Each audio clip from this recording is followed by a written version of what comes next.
Bihari. Jaya Radha Madhava Kunja Bihari. Jaya Radha Madhava Kunja Bihari.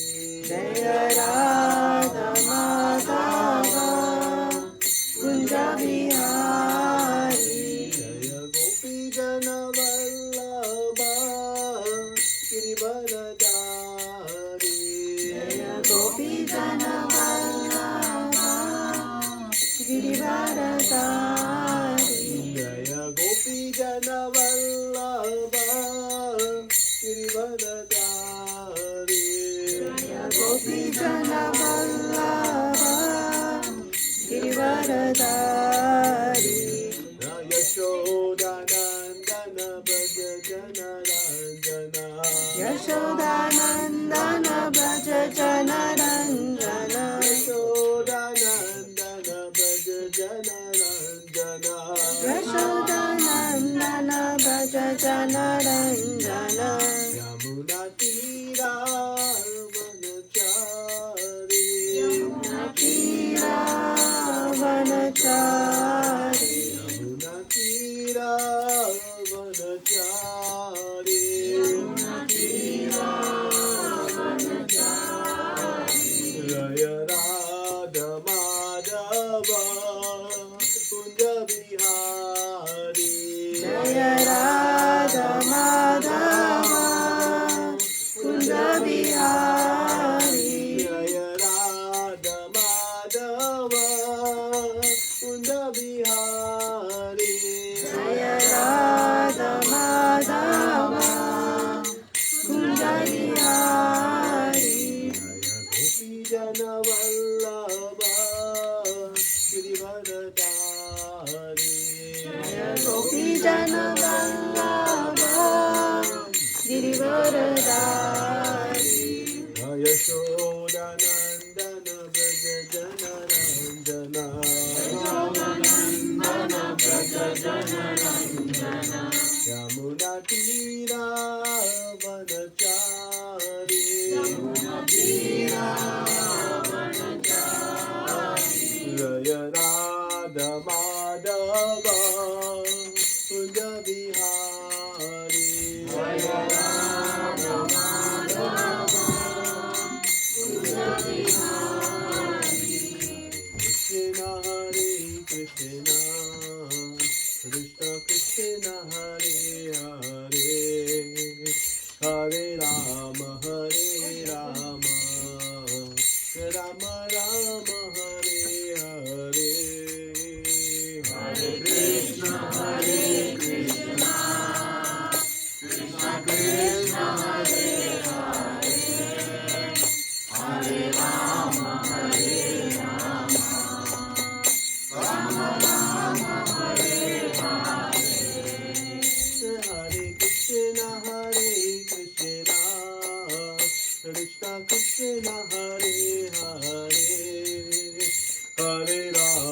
Hare Rama Rama Rama Hare Hare. Hare Krishna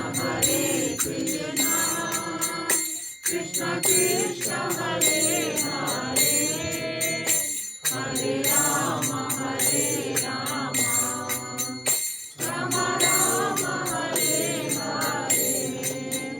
Hare Krishna Krishna Krishna Hare Hare Hare Rama Rama Rama Rama Hare Hare. Hare Krishna Krishna Krishna Hare Hare Hare Rama Rama Rama Hare Hare. Hare Krishna Krishna Krishna Hare Hare Hare Rama Rama Rama Rama Hare Hare. Hare Krishna Krishna Krishna Hare Hare Hare Rama Rama Rama Hare Hare. Hare Krishna Krishna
Krishna Hare Hare Hare Ram Ram Ram Hare Hare Hare Krishna Krishna Krishna Hare Hare Hare Ram Ram Hare Hare Krishna Hare Krishna Krishna Krishna Hare Hare Hare Rama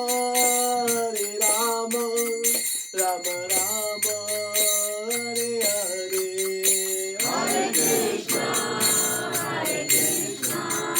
Krishna Krishna Hare Hare Hare Rama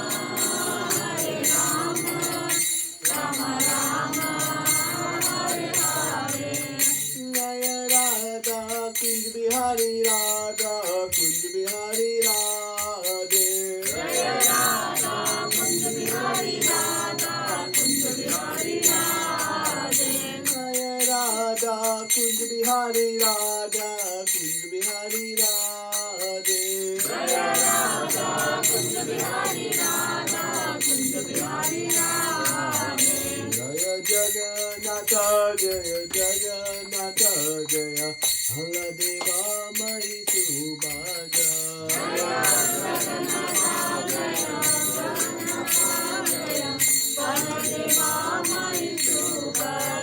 Jaya Srinath Ji Jaya Bala Gopal Jaya Srinath Ji Jaya Giri Govardhan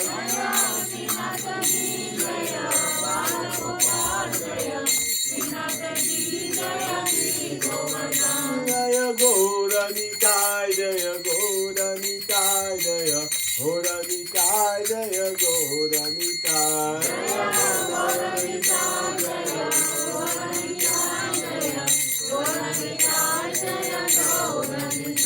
Jaya Prabhupada Jaya Prabhupada Jaya Prabhupada Jaya Prabhupada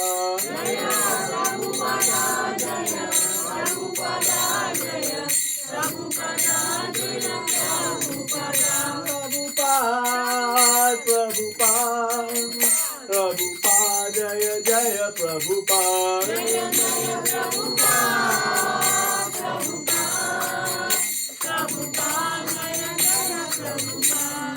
Guru Deva Jaya Guru Deva Jaya Guru Deva Jaya Guru Deva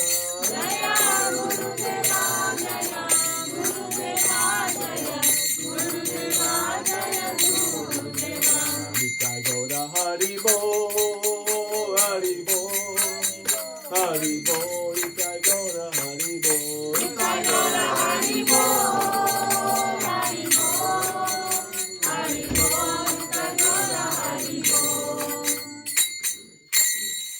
Jai Hari Nama Sankirtana Ki Jai Shri Prabhupada Ki Jai Ananta Koti Vaishnava Vrinda Ki Jai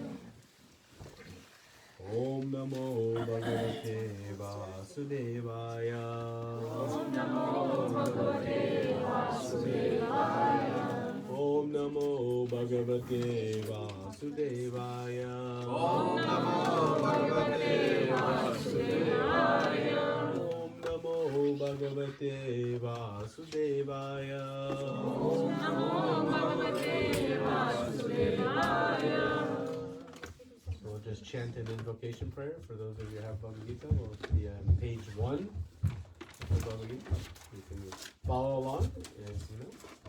Om Ajnana-timirandasya Jnananjana-shalakaya Chakshurumilitam Yena Tasmai Shri Gurave Namaha Shri Chaitanya Manobhishtam Sthapitam Yena Bhutale Swayam Rupa Prakamayam Dadati Swapadantikam Vandeham Shri Guru Shri Padakamalam Shri Gurun Vaishnavamsa Shri Rupam Sadhikatam Sahagana Raghunatham Vitam Tam Sajivam Sadhaitam Sadhudutam Parijana Saitam Krishna Chaitanya Devam Shri Radha Krishna Padan Sahagana Lalita Shri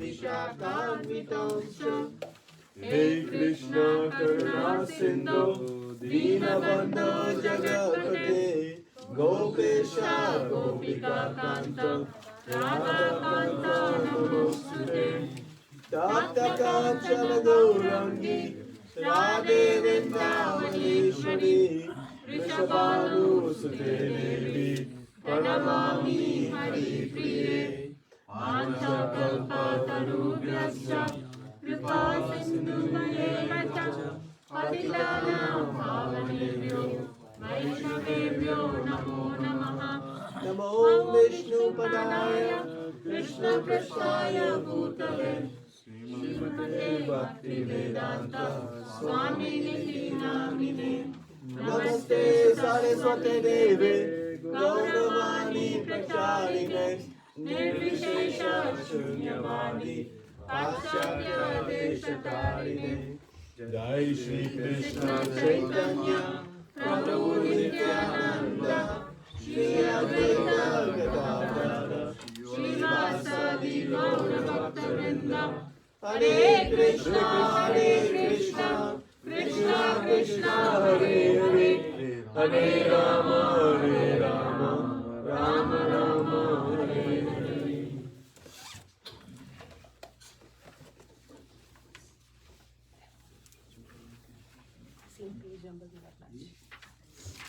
Hare Krishna. So, welcome to our Friday gathering. We'll be discussing the most glorious Bhagavad Gita. So, who knows what happened this past Tuesday? What was this past Tuesday? Gita Jayanti. It is the day that Lord Krishna spoke the Bhagavad Gita to Arjuna. And how many years ago was that, roughly? A little over 5,000 years ago. So this is a pretty old book, huh? Isn't there any new technology that's come out since then? Actually, is the Bhagavad Gita 5,000-ish years old? Knowledge is older. It's older? Knowledge is older. Knowledge is older? But the book is. The book is? Any other ideas? How old is the Bhagavad Gita? Millions. Millions of years? Eternal. Eternal, start of time. Yeah. Krishna says in the beginning of the 4th chapter that, "Oh Arjuna, I have spoken this science long, long ago, and I'm just repeating it again here." So this Bhagavad Gita is not just 5-ish thousand years old, but actually it is an eternal book of wisdom. And what is book of wisdom? What does wisdom mean? What is the meaning of wisdom? We use that word so commonly. But what does wisdom mean?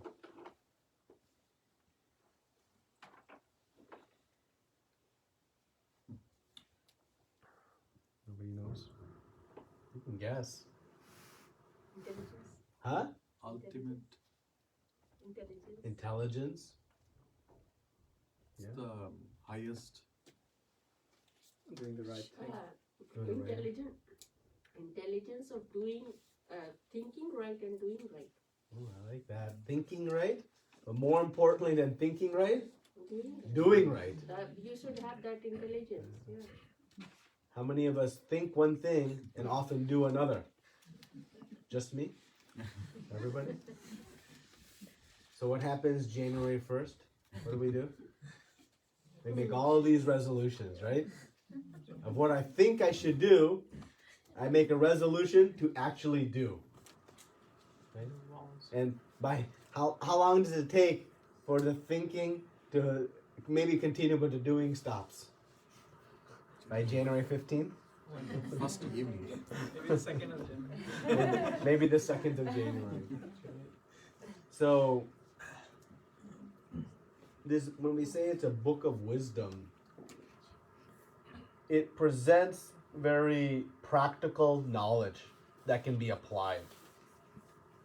It's not just some theoretical set of ideas that are interesting and intriguing, but it's wisdom because when applied, it actually can bring out a desired goal.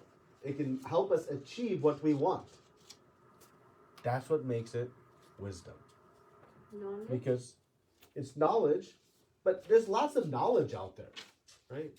Knowledge of, atomic science, knowledge of outer space, knowledge of plant and biology, knowledge of marine life.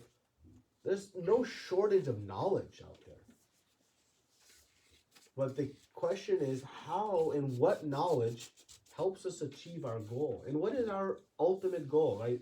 This is the holiday season, right? I was told this is a holiday Bhakti Vriksha. I don't know what that means, but we'll go with it.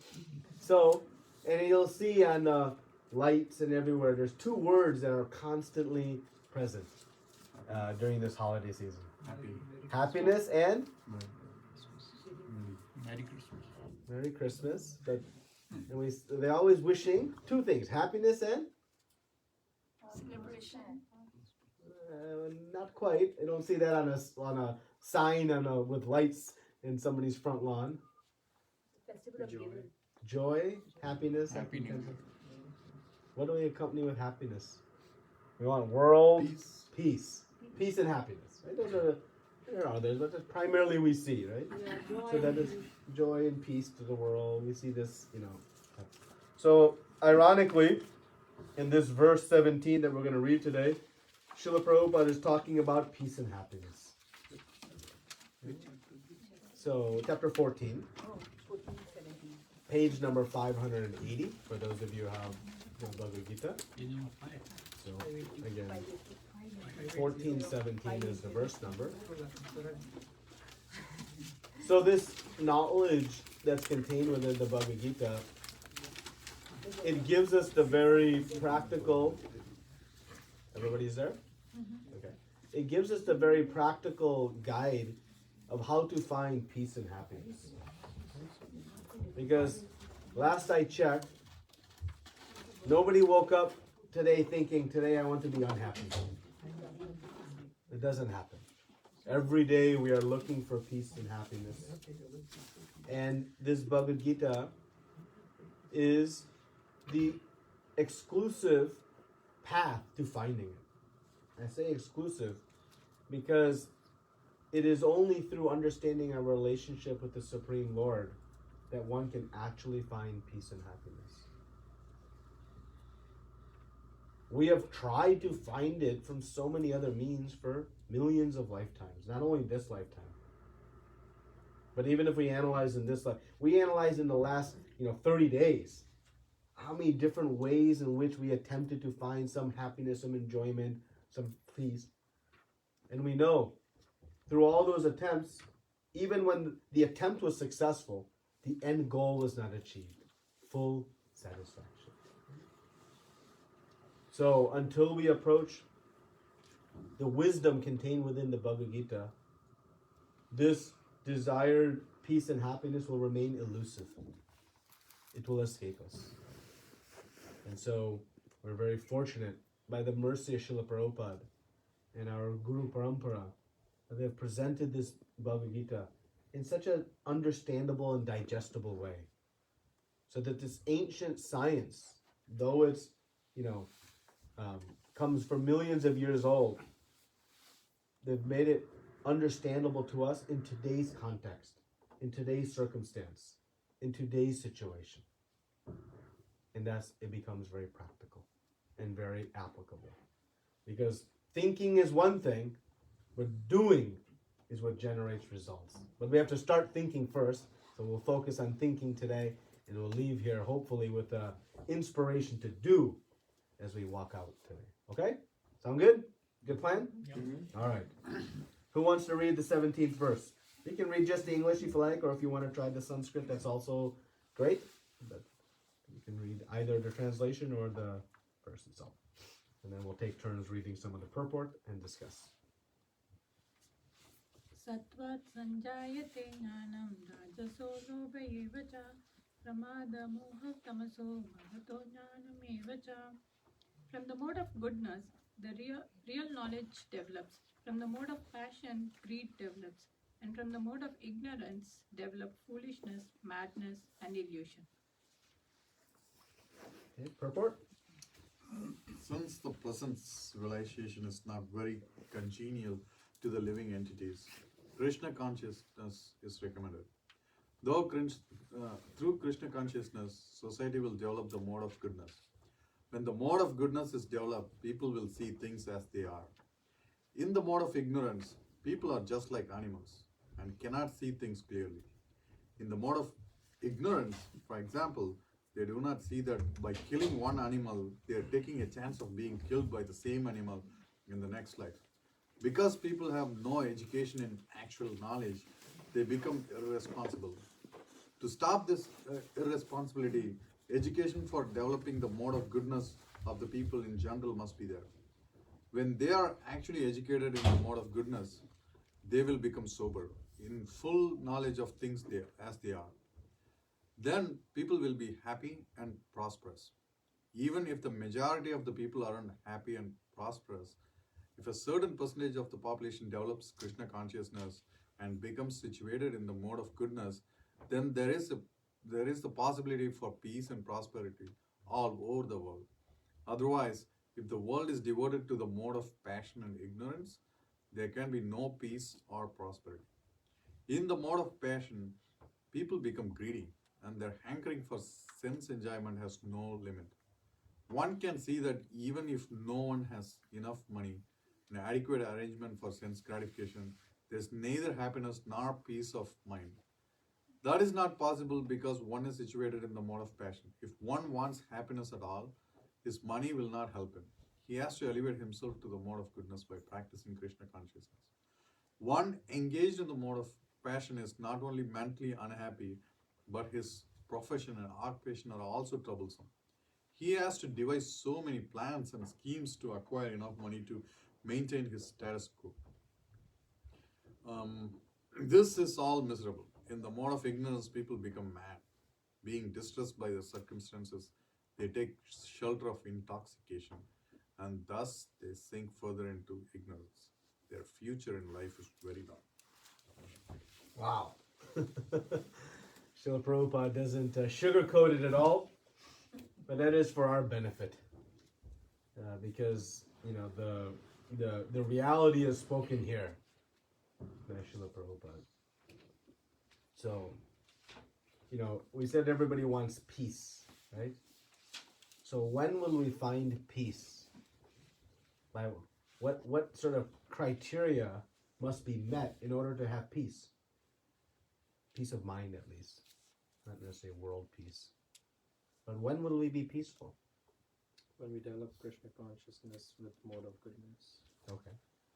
So that's, I can say, how we will develop peace, right? When we develop Krishna consciousness. But one step between that and understanding when is it that we'll be peaceful? If I get $1 million, will I be peaceful? If I get a really, really nice Christmas gift, will I be peaceful? When am I going to have peace? If you're not materially attached. Okay, if I'm not materially attached. If, I think in other words, maybe the tendency to have sense enjoyment is not there. Okay. Keep going. We're getting closer. Right? And the knowledge is there. When knowledge is there, we gotta know how to find peace.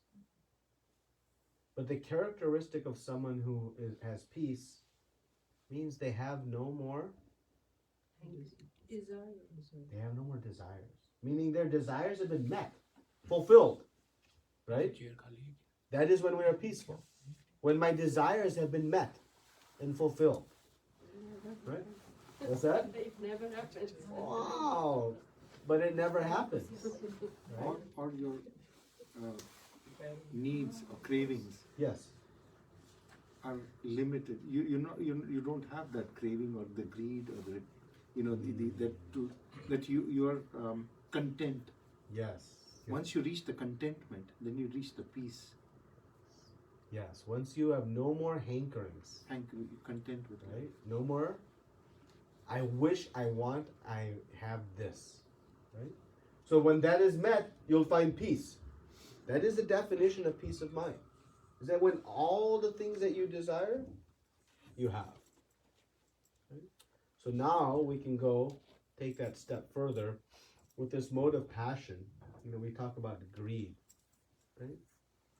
So when I have material desires, so let's separate my wants. Material wants, spiritual wants. As a soul, as a living entity, we're going to have desires. This idea of trying to be desireless doesn't work. Because the soul is active. Its nature is to be active. And through activity, different desires automatically manifest. So it is not a question of if or not to have desires. The simple question is material desires, spiritual desires. Okay? So that's the decision we have to make. So in the material desires, we know when you satisfy a material desire, what happens the moment after that desire is satisfied? The next one. Next one, another one. And then you satisfy that desire, what happens? You good? All set? Peace? It's never ending. And we've had practical experience of that, right? We've been trying our whole life to find that one more. And it doesn't end. That is the nature of all material desires. Trying to find happiness from a material desire ultimately is like trying to become dry by jumping into a pool. You cannot jump into a pool and become dry. Because the nature of water is wet. You can't, no matter what you try, you cannot do it. Similarly, as foolish it is trying to find dryness in a pool, it is trying to find peace and happiness in material desires. Because of this greed. As soon as we get one, we want two. As soon as we get two, we want four. As soon as we get four, we want eight. It doesn't grow one by one. It grows exponentially. And that is the mode of passion. More. And we see that Srila Prabhupada writes, he has to delve so many plans to acquire enough money to maintain his status. This is all miserable. We work so hard. No shortage of effort. The work week is long, and it's only getting longer. We now work 5 days trying to enjoy 2 days. And soon it'll be 6 and 1. That's just the way things go. That's progress. That's progress in society. But the progress in society should be measured by the peace of mind of society. Is that not the best measure of progress? But we measure progress by GDP, average median income, number of cars, number of cell phones, square footages of houses, titles on my business card. But that's not the measure of progress. The measure of progress is what that should generate, should result in, which would be peace and happiness. So if we look at it on that realm, the peace and happiness of us as individuals, collectively as society, if we compare it to where we were 100 years ago,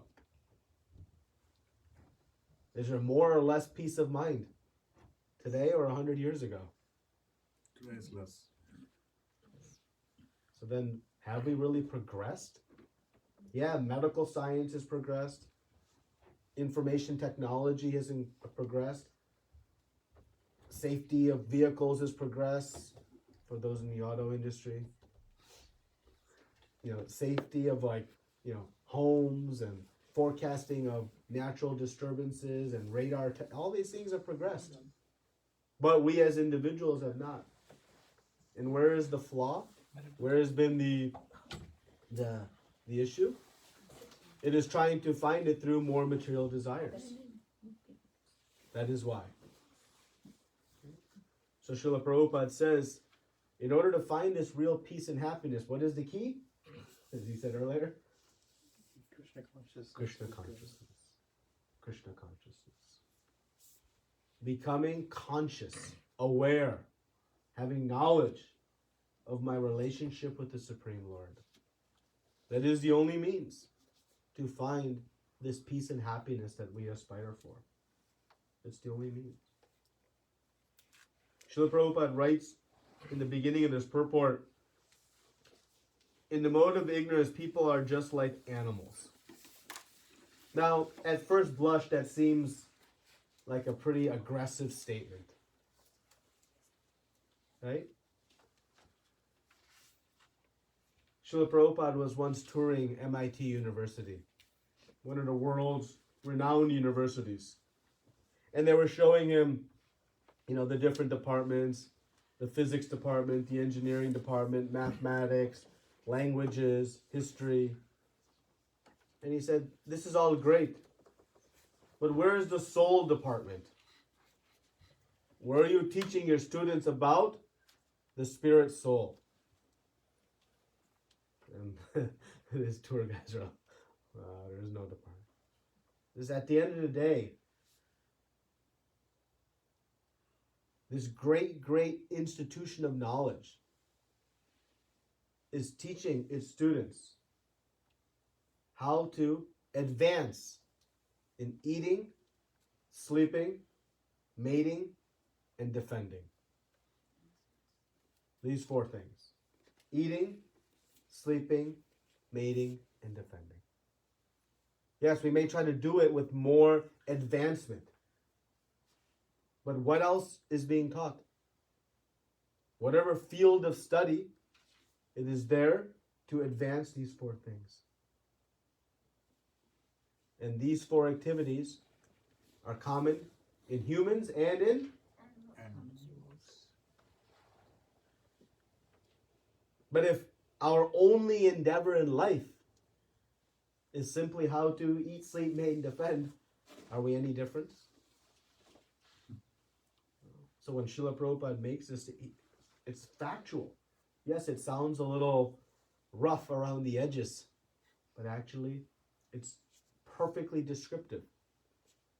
Right? But because we have some intelligence, we have this opportunity to go beyond eating, sleeping, mating, and defending. Yes, don't worry. We'll eat very nicely in Krishna consciousness, as we all just did. You'll also sleep nicely. These things will happen, but with a higher purpose, a spiritual purpose. And that is the contents of the Bhagavad Gita. That remaining in the mode of ignorance, in the mode of passion, ignorant of who am I? Ignorant of understanding what is my real goal of life, and ignorant of understanding how to achieve it. Yes, I may acquire the most advanced degrees from the greatest universities, but still I will be fully ignorant of answering the simple question, who am I? That question will not be answered in any esteemed university of learning. But until we answer that question, who am I? This peace and happiness we are all working so hard for will remain completely elusive. It won't be there.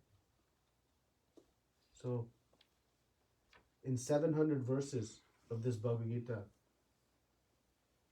one can get the complete answers to who am I, who is Krishna, and what is my relationship. These 3 things. If I understand who am I, spirit soul, who is Krishna, the Supreme Lord, And what is my relationship? Loving child of the Supreme Lord. Everything becomes very clear. And all the material desires will then transcend or elevate to our spiritual desires. And then one will find peace and happiness. Krishna says at the end of the Bhagavad Gita, Brahma Bhuta Prasanatma.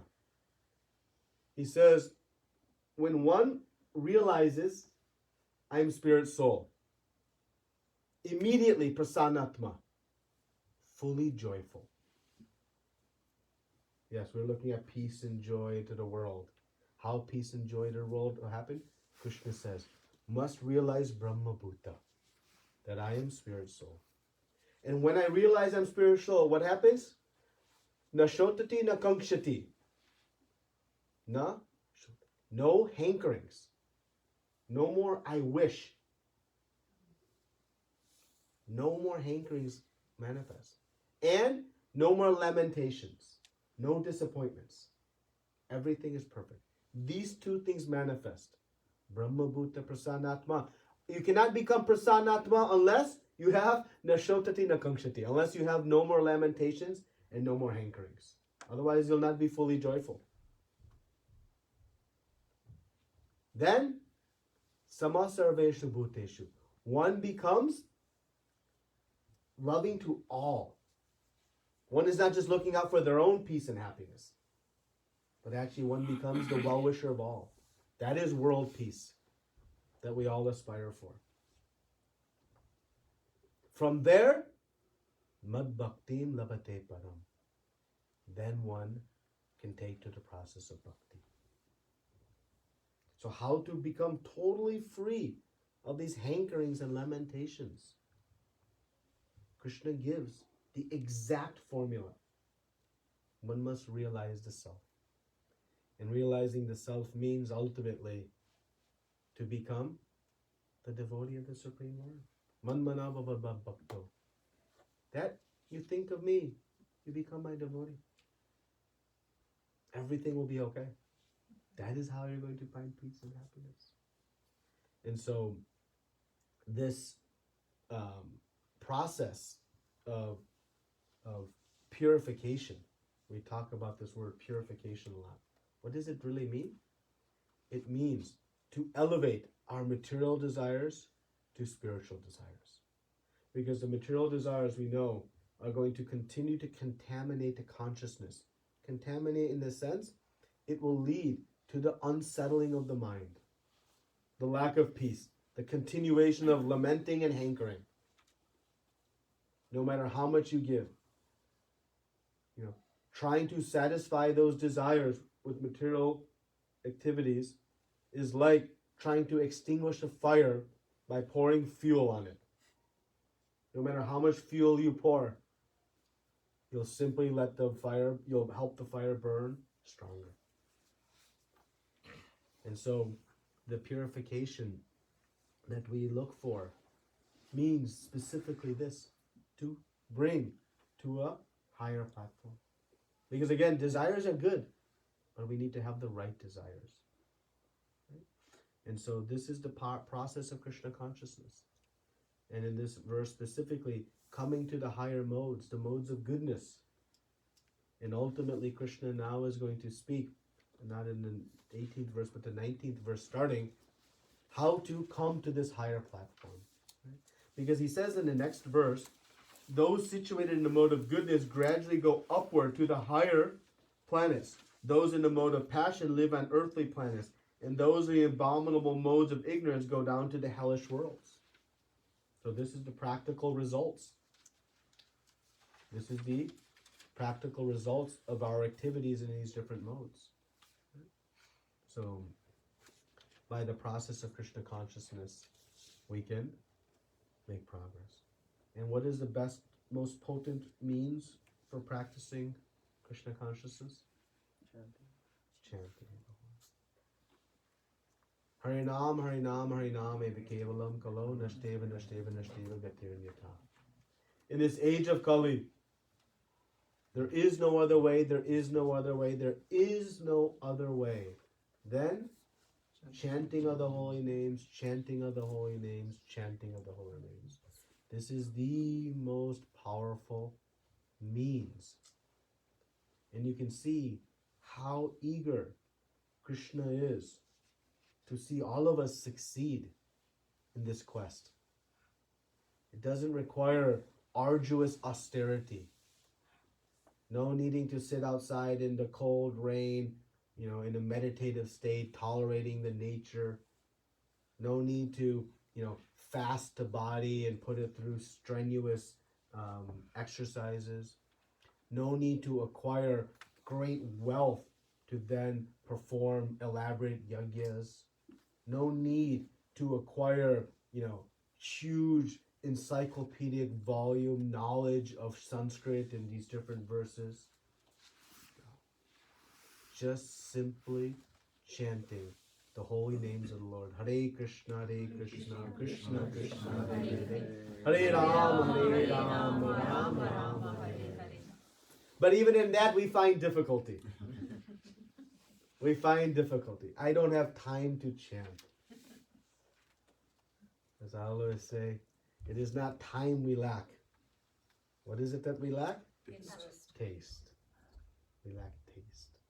Time we have. Time we have. It's taste we don't have. And so how will we develop the taste? Eating more prasadam. Seriously. It is the means to purify the taste. By reading Bhagavad Gita, associating like this, and then chanting. We have to do it. If I want to be a good tennis player, I have to start playing. But I can't expect to be perfect the first time I go out onto the tennis court. But how do I get better? Practice. Keep doing it. But if I want to get really good, I do it under guidance with a coach. Someone who can show how to hold the racket, how to swing. Right? That's the accelerated process. And that's Srila Prabhupada is our, supreme coach who's guiding us in this process of how to chant the way. So, if you walk away with one thing today, it is that this chanting process is the means to bring these material desires that are plaguing us and leaving us feeling empty and unsatisfied, lamenting and hankering, despite so much effort. And by chanting, we'll purify those desires to spiritual desires and thus make progress. So anyone can chant and everyone must chant. Anyone can and everyone must. It is the Yuga Dharma. So if nothing else, what New Year's resolution we should make? That is the most intelligent of all New Year's resolutions, is to take to the process of chanting. And if you fear that you'll not be resolute in your resolution, pray to Krishna. Krishna, I am a fool. I don't know the potency of this process of chanting the holy names of the Lord. But you can make it very clear to me. And you can give me the taste that I lack, so that I may then take sincerely to the chanting. So please help me. But we have to do our part. Okay? So that is the opportunity. Okay? Thank you very much. Srila Prabhupada ki jai. Any questions, comments, discussion?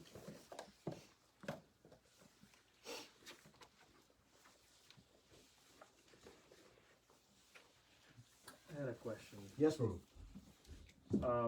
You mentioned about taking the material desires to spiritual. In theory I understand it, but we all here, and I'm speaking for myself, we're doing many different things and we aspire in our day-to-day life for different things. It could be a higher paycheck or a different position or different things and whatnot. Right? Mm-hmm. Now, I don't know. I mean, how to see that, or how to approach that versus spiritual desires, for instance. Yeah, so material desires is centered around myself. I am the center of that desire. Even when I say, oh, I want my family to prosper, ultimately we want the satisfaction of seeing our family prosper. As righteous as we want to be or think we are, it is the self-satisfaction we achieve, even from seeing others prosper, that propels us to act. So the material desires, when they boil down, we are the center. Spiritual desires, who is the center? Krishna is the exclusive center. And the conundrum we face is that, our initial inclination is that if I work for Krishna's happiness, what is our primary single concern? What do I get? What do I get? What's in it for me? Right? If I work for Krishna's happiness, what about me? Wait a minute, Krishna's already happy. Why do I have to work for his happiness? Right? But what we know is that when one works for Krishna's happiness, actually one receives more happiness than they can even contemplate, that they can even describe, that they can even, imagine. But when one works trying to make themselves happy through their own desires, we find hankering and lamentation. Right? That is unequivocal. So, when we have, now to your question specifically, when we have these desires, take it, promotion in the office, right? We want promotion in the office. The only question we should ask is why? What is it? For what purpose? Is it so that I can feel good at the next social event where I can talk about my advancement in front of others? If that's our goal, we know what's going to happen. We'll feel good for a period of time, and then it won't. Someone won't acknowledge my position the way I want them to, and I'll be upset. I'll be frustrated. I won't get that respect I'm looking for. Or maybe it's additional income that's coming with this promotion that I feel like now I can finally get that BMW. Sorry, probably works for Stellantis. Automated car. Yes. But we know when that comes,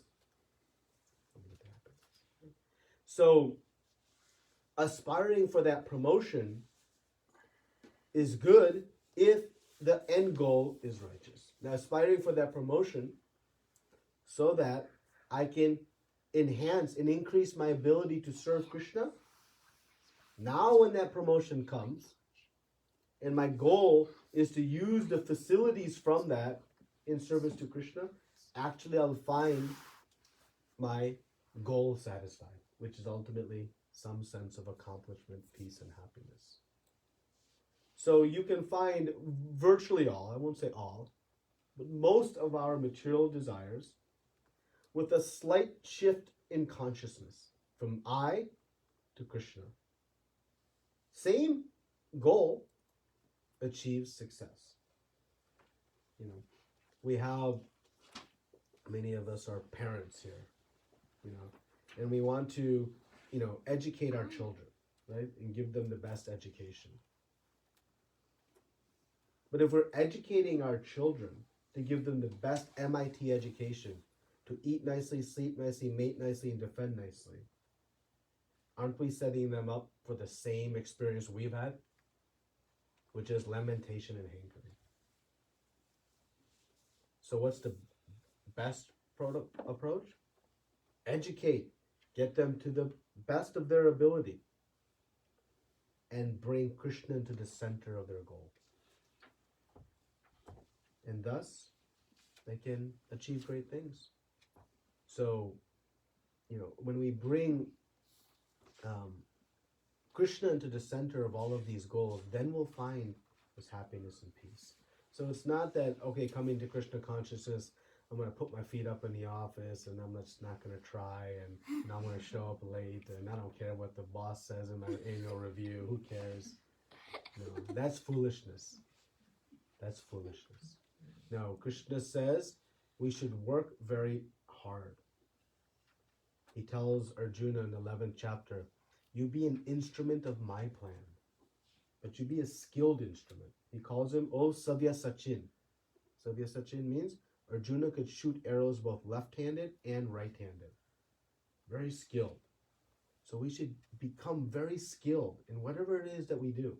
In our profession, in our society, we should become extremely skilled to the best of our ability. But use it in Krishna's service. So whether we're an engineer, doctor, businessman, whatever you are, do it to the best of your ability. Krishna has given you intelligence and so much ability. You must use it. But if we use it simply to eat, sleep, mate, and defend, we'll be happy. But we can use that same skill in serving Krishna. Because again, serving Krishna doesn't mean, you renounce everything and retire to the forest in the cave. That is not the means. The means is we do our responsibilities. We bring the Lord into the center. Right? So that promotion we are aspiring for, we should think how I can use it to enhance my service to the Lord. Then that aspiration becomes fruitful. And guess what? When it doesn't come, the disappointment is much more tolerable. When it comes, it's more pleasurable, and if it doesn't come, it's also more tolerable. It's the best of both worlds. Sorry, it's a long answer to your question. I promise the next answer won't be so long, otherwise no one will ask a question. What else?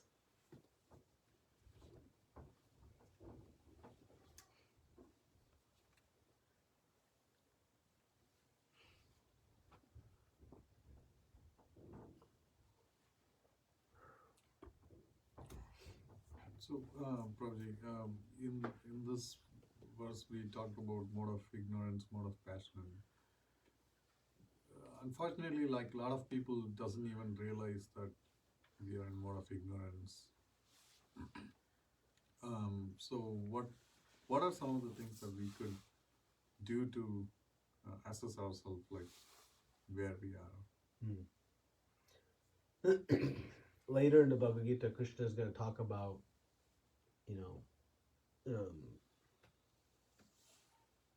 Krishna explains actually in Srimad Bhagavatam, in the 11th canto, the Bhagavad Gita, that there are 10 ways to analyze which mode we are in. And based on the foods we eat, based on the association we keep, based on the things we hear or listen to, the scriptures we study, like these, there's different things. They help tell us kind of where we are, in which mode. Take the music one listens to.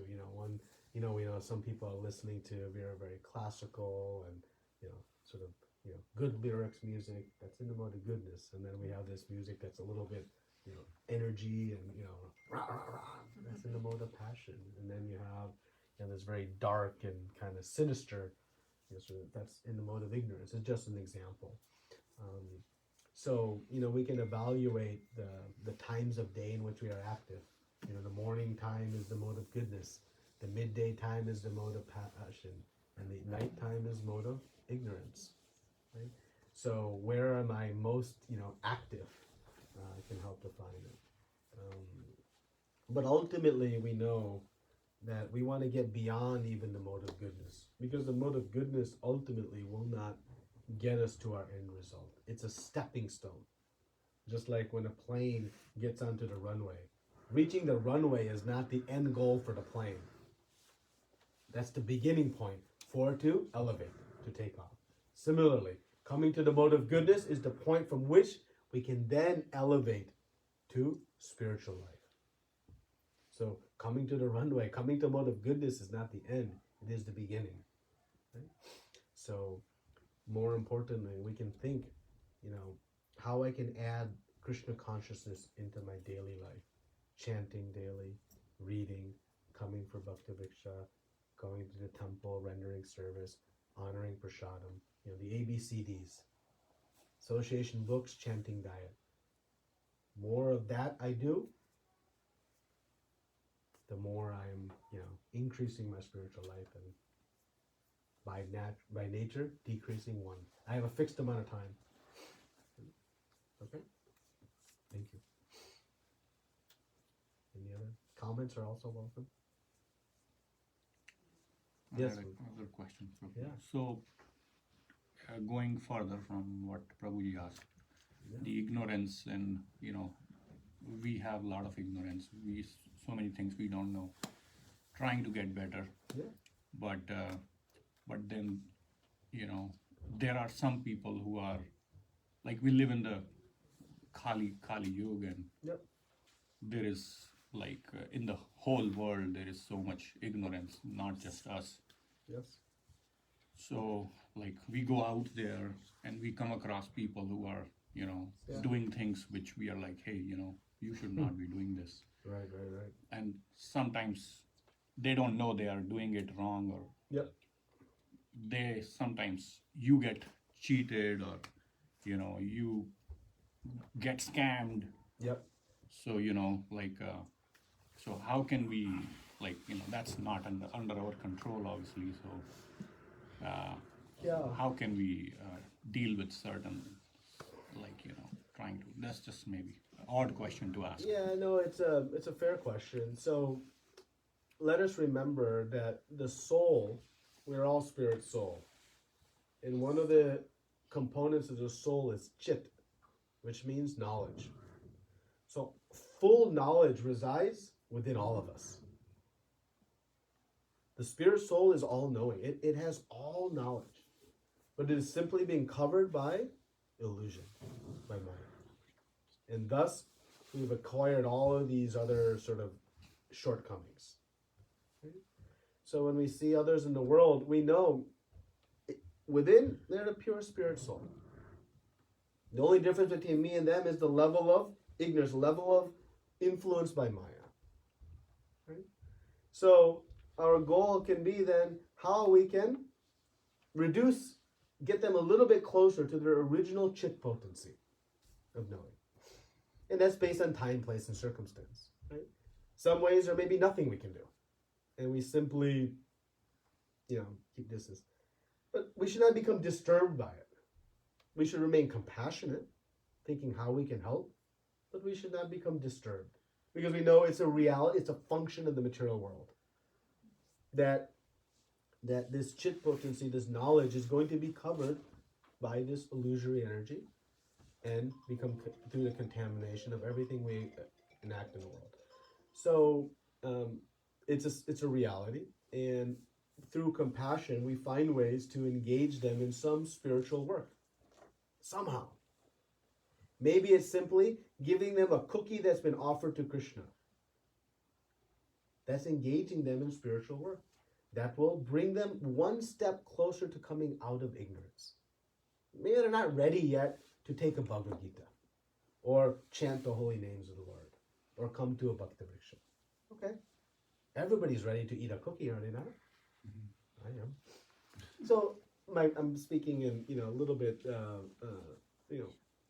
extreme terms, meaning that find a way to help them. Again, to those that you feel we can. We're limited in our capacity, but that's why these books are so powerful. You'll be shocked to see how many people you give them a Bhagavad Gita and explain that it is a book of wisdom that's been appreciated by so many people. Just keep it. Keep it in a bookshelf somewhere. Virtually no one will say no. But the benefit is extraordinary, even if they don't open it. Just having the Bhagavad Gita is huge steps towards overcoming this mode of ignorance. Let alone, what if someday they open it and just look at the pictures? Their life is changed. Let alone if they read even one verse. So the distributing these Bhagavad Gitas far and wide, we think, well, no, this person's not ready for Bhagavad Gita. Every person in the universe is ready to receive a Bhagavad Gita. What they do with it, they may not be ready to yet digest it, but give it, and that will help them overcome their ignorance. But we should not become disturbed in ourselves seeing that ignorance. We should understand it's a reality. And, it exists even further, even in spiritual life, in aspiring devotional life. As soon as I put my hand in the bead bag, it doesn't mean I'm full, all my ignorance is gone. I have full chit potency. No, it's a process. Sometimes a long process, depending on how I apply the principles. Right? So recognize even in devotional life amongst devotees, there'll be some ignorance. There'll be some, things that go sideways. Remain compassionate, loving, understanding. It is conditioning. That's it. But because they're in practice, soon that will become overcome. Have realistic expectations of yourself and have realistic expectations of others. Then we'll remain very peaceful in the practice of devotional service. But unfortunately, we often have unrealistic expectations of others, and we have even more unrealistic expectations of ourselves. Thank you. Okay? Thank you. So, anything else? Yeah. Prabhu, material desires grow exponentially. One is achieved, the other it grows exponentially. How is the other side, Prabhu, for spiritual desires? Lolium. So remember, everything that exists in the material world is a reflection of the spiritual world. Nothing can exist in the material world that doesn't exist in its pure state in the spiritual world. Just like if I look in the mirror, everything I see in the reflection has to be present in the original object being reflected. It's not possible for the reflection to contain something that doesn't exist in the original object. Make sense? So the spiritual world is the original source, and the material world is a reflection. So whatever it is that we're trying to enjoy in this material world, we should know that enjoyment exists in its pure form in the spiritual world. If we have faith in that statement alone, all material desire is gone. Because who wants to enjoy the reflection when they can enjoy the real thing? Nobody. Nobody would want to enjoy but lack of faith in that statement is what has us to hold on to those material desires. So greed, material greed is there, which means then there's also spiritual greed. Material greed cannot exist unless there was spiritual greed. So lolium is a spiritual quality, which one becomes greedy, not for their own sense enjoyment, but for the happiness of Krishna. And that inspires one to engage in intense devotional service. And one wants to do more and more and more and more devotional service. And the result of that, unlike greed, is more and more and more happiness. Material greed results in more and more misery. Spiritual greed, more and more happiness. So not only is it a reflection, in the 15th chapter, Krishna gives this very beautiful metaphor of the banyan tree upside down. When we see a banyan tree upside down in the reflection, in a water, right, in a lake, if you look at a tree in a lake, the branches are down and the roots are up. Right? So, and Krishna explains that the reflection is the material world, the tree is the spiritual world. So everything is opposite. In the material world, service is laborious, and nobody likes I don't want to serve my boss or this. But in the spiritual world, service is the source of bliss, happiness. So there is spiritual greed, and it manifests as we come, closer and closer to our pure state by the process of chanting. One becomes so greedy to chant the holy names of the Lord, we might find it troublesome to chant. But the devotee becomes so greedy to chant that you know what they pray to Krishna for?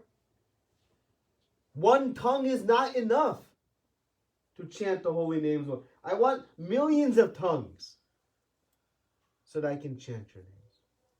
2 ears are not enough to hear your glories. I want millions of ears to hear. That's how much the greed manifests. That's the prayer of Prithu Maharaj. So yes, it will grow. But the result is very different. And that is the beauty of the spiritual world, is that there are no shortage of resources to satisfy that desire to serve the Lord. Okay? Yes? I have this, help me clarify, Guruji. Yeah. There's two thoughts. One is, there's somebody on a spiritual path, Yes. but being in the world with a family, wife, children, Yeah. and let's say the father desires that, the children, to progress the children, Yeah. he needs to provide the boy or the girl a good education. Yeah. And to pay their fees and put them forward in a good school Yeah. and all that. But the person is still in the spiritual path, Yeah. but has a material desire to satisfy and the children, basically, Yeah. to put them to a good school. Yeah. Now, is that father doing service? Mm-hmm. Because he's still serving, right? Yeah. Their children are also, the gift of God. Yeah. They're also, God form. So is he serving the God in that form by putting these children forward as a responsibility, serving them, and the material desire is only to put them through a good school, not to just, aggrandize and buy a big house, but it's he or she is trying to put their children to a better life. Now that material desire, what would we describe that material desire as? Spiritual or a material? So, the devotee raises their children and inspires them to attain the highest schooling and do the best in school. And the materialist also desires the same.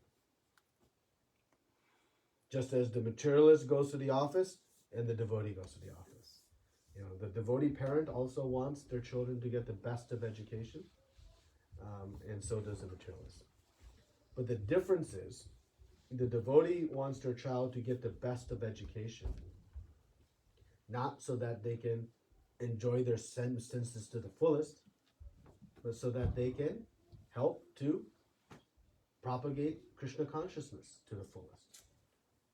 So if the devotee father and mother will educate the child in whatever material affairs are needed to live in the world, that's the practical. But the reality is they must be educated in who they are, who is Krishna, and their relationship with Krishna. They must embed that education into their other education. Otherwise, the education in them is simply eating, sleeping, mating, and defending. Okay? So the desire to educate the children is there in both. But the devotee, again, is focused on how to give my child peace and happiness. Ultimately, what is the only goal of mother and father? To see our children happy. That is the only goal, to see them happy. Actually, we'll do anything to see our children happy. But if I'm convinced that what will give my children happiness is more wealth, more prestige in society, we know we are setting them up for failure. We know it. So we must give them the understanding that you must use this education in the service of the Lord. Then you'll find peace and happiness. So that's the distinction that one must make. Then that service is service to Krishna.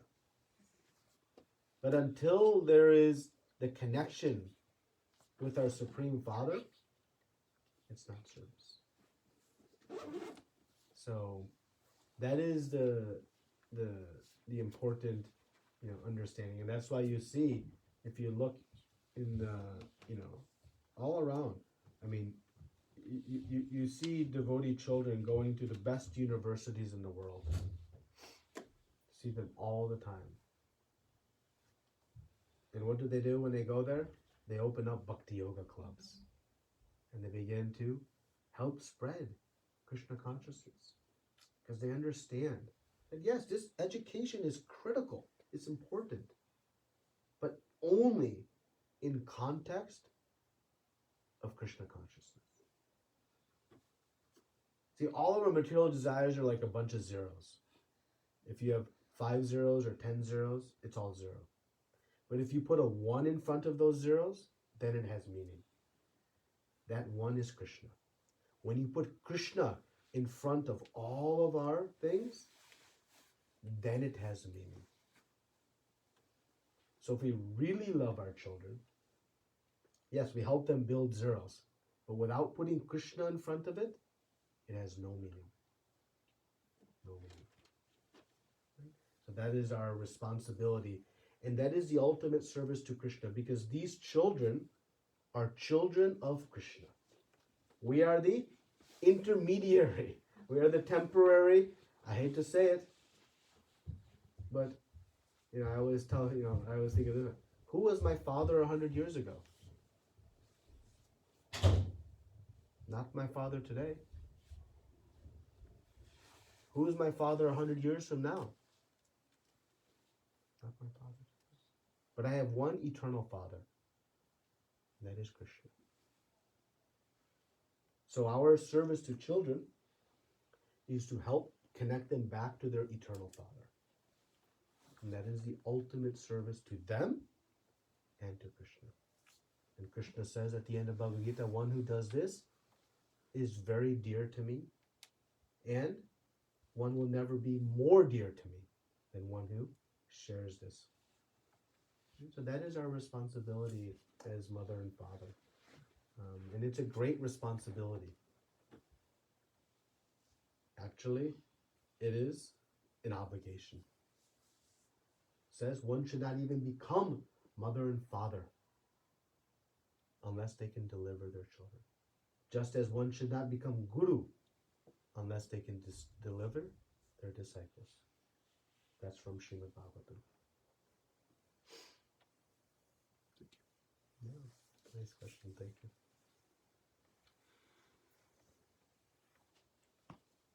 Anything else? Shall we chant? Okay. And I came bearing gifts since it's the holiday season. I have some Mahatulsi from Sri Vrindavan Dham, from Radha Shama Sundar.